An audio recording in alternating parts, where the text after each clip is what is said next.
many of our main protagonists of the arts and crafts movement stayed there for a while, but it was actually built in the 1700s by a gentleman called the Earl of Coventry. And the Earl of Coventry owned Broadway Hill and the land around it. Actually, it was a deer park, and it still is a deer park. There's lots of deer over this side, and I suppose they're the equivalent of buying a super yacht, but not quite as useful, really. And the Earl of Coventry, his wife, the Countess, had decided that they had a house at the base of Broadway Hill, just their small house, probably 10 bedrooms, something like that. But their main house was in the city of Worcester, or Worcester, as a lot of you Americans will say. And the Countess of still today house 6 elderly females and 6 elderly males in the area, and they pay what we call a peppercorn rent, so not a great deal of money, and to live there. The sad thing is that the house he had built, because he was a royalist, and he had a royalist garrison at his house, and when the English Civil War was coming to an end, the garrison that were based at his house decided to burn it down to stop it falling into the hands of the parliamentarians. So the wonderful house that he had built for himself is no longer there, but the almshouses, the houses for the poor, are still here. So quite sort of ironic, really. But this is I love Campden. This high street here is a conservation area. So all the houses, if you had a window fall out of your house, for example, you would have to have exactly the same style of window put back in. You can't have double glazing or anything like that. It's kept exactly in this style. Obviously, you've got modern day bits and bobs like the signage and stuff like that. But there's the newest building in Chipping Campden is this here, the town hall, and that was built, I think, in 1897. So everything else is prior to that date, and the oldest house here dates to 1380. I'm just taking a little loop round because I'm going to park you back down this side, and that's the Church of St James in front of you, and rather lovely inside. It's if they weren't sort of cathedral-like on the outside, they'd be sort of cathedral-like on the inside. They spent a lot of money, and this house here on the left-hand side is Greville House. That's the oldest house in Campden, 1380, that's still standing. So everything attached to it has come at a later date. So you've got a wonderful mix of architecture from 1380 through to 1897, and the different styles of architecture as you go down the high street. And this is why we film a lot of things here. One series that's filmed here quite regularly is one of our many murder mysteries called Father Brown. If anybody's ever heard of that one? Yes. And Father Brown, they film the high street, lots of high street scenes down here, and it's brilliant when they take away all the cars. They block off a part of the high street they're using. They take away all the cars, remove the aerials from the buildings, and bring in a load of old cars, period-related cars. And I think Father Brown's set in the 1940s, 1950s, around then. Yeah, and it's lovely how they turn it into sort of 70 years ago. This is the gatehouse for Sir Baptist Hick's big house. So you can imagine that's just the gatehouse. So you can imagine how big the house must have been, and how wonderful it was, and the court bar that's attached to it. Yeah, it's lovely. I mean, that's Jacobean, so that's dated to the 1600s. And so houses. These are the poor houses still here, and as I say, still lived in. The alms house, that's what you're talking about? Alms, yeah, they're the alms houses. Yeah. I can feel a bit of sun coming out. I don't know. It feels a bit brighter down here. But you've got such a lovely range of architecture from, as I say, 1380 right up to 1897. So you can generally tell what's Georgian what's Georgian roof, and it's nice to see how they put these Cotswold tiles on, and they're little holes in the, and they're pegged in with oak pegs. But you'll see a lot of the buildings look like they're about to teeter over. They look, they lean a lot. Luckily, they're all attached to one another, so they should all stand up. We'll be fine.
Stow, or just on the outskirts of Stow, where the final battle commenced, and the Royalist forces were forced into the square at Stow-on-the-Wold, where most of them were killed.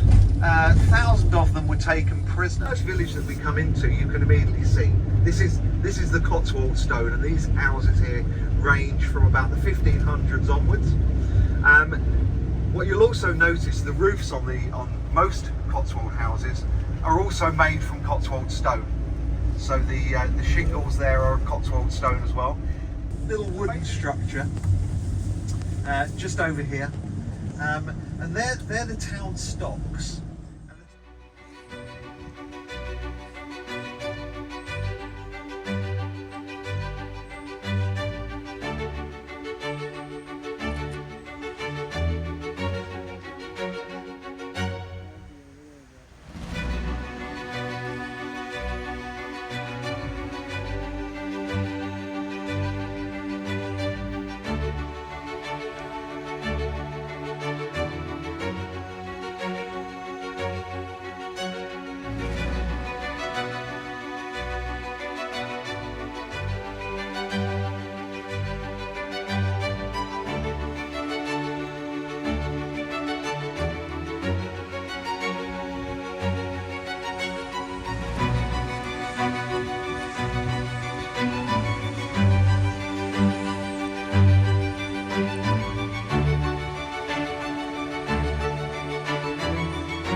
delivering post around here because pretty well every house has got a name as opposed to a number.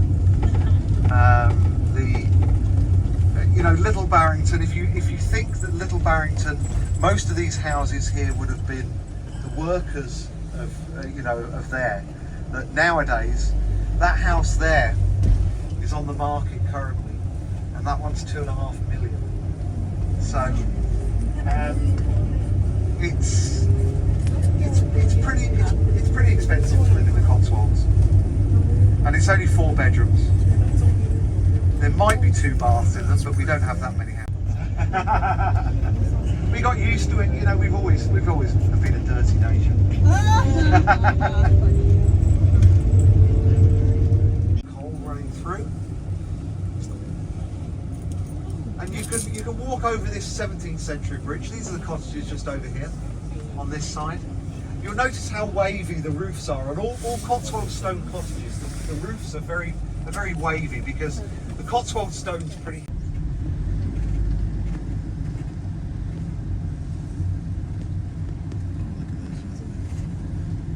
We have flooding here? Yeah, we do. Yeah. Yeah, it's not too bad at the moment. Now, bearing in mind that we lost 6% of our adult male population in the First World War, thankful villages were ones where everybody who went off to fight came back alive. Oh, wow. So we call them thankful villages. There are only 53 thankful villages in England and Wales. There's a Saxon church, one that was built before 1066, and the one here was built.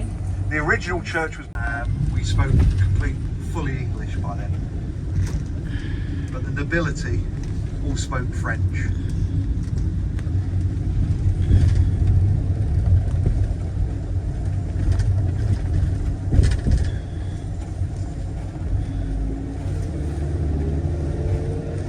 See that a lot of our houses in the Cotswolds are converted from, I mean, in this case you've got a barn. It's an old barn. I always say they're the best things to buy actually, because they tend to be they tend to have much bigger windows, high ceilings. I don't know whether the person who got murdered was 1/9 the scale of a real person, but I'm sure somebody was murdered here. You know how we love our murder. Every village has a serial killer generally. If you watch Midsummer Murders, I think we have about 3 murders an episode. That's how we get rid of people in these villages. Have new people move in ready for the next series, and then we kill them all off. They get paid well for it, and they get to live in the Cotswolds for however long it takes them to get to the episode where they get killed. Is Midsummer around here? No. It's a fictitious place. Yeah. But it's supposed to be near Oxford. It's not far from. It's not in the Cotswolds though. I know that much. It's not filmed in the Cotswolds. But Bourton-on-the-Water is probably wrongly known as the Venice of the Cotswolds. You won't get a gondola down the river, I'm afraid. And the river might be running a bit quicker and it'll be a bit deeper, but it's only about ankle to knee high usually here in Bourton. You'll be able to get an ice cream. There's some good ice cream here, and there's some lovely bridges that go over the river, which some of them date back to the 1600s. Really quite nice. And here, talking about the old Queen, our beloved Queen. This is where she used to get her perfume from. The perfumery here. So if you want to smell like the Queen, obviously not now, but how she used to smell, I always imagine that she smelt of lavender because she's of that age. But I was told by somebody, one of the guests who actually worked in the US ambassadors and had met her on several occasions, she smelt of jasmine.